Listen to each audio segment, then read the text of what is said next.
The third thing we notice, besides being a good wife, the woman who fears the Lord is industrious. Look at verses 13 and following.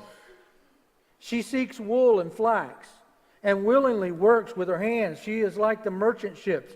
She brings forth food from afar. She also rises while it is yet night, and provides food for her household, and a portion for her maidservants. She considers a field and buys it from her profits. She plants a vineyard. She girds herself with strength and strengthens her arms. She perceives that her merchandise is good, and her lamp does not go out by night. She stretches out her hands to the distaff.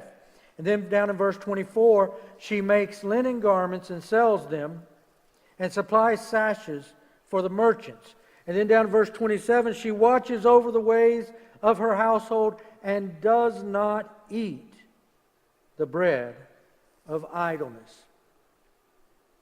Something that's very interesting here. Not only does this woman take care of her family, she gets up and cooks some breakfast as well as her servants,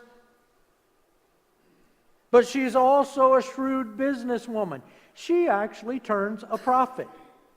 How many business people do you and I know who would like to say they turned a profit?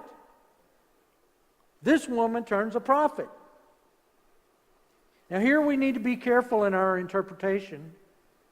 Some people interpret these verses to say that a woman should not work outside the home. Other people interpret these verses to insist that a woman must have a job.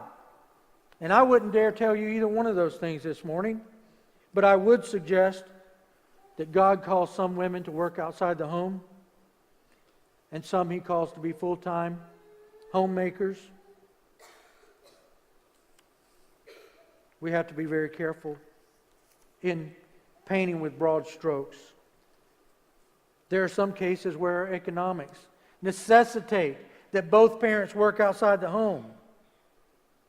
And Scriptures support the idea that it's important for us to care for our family's financial needs.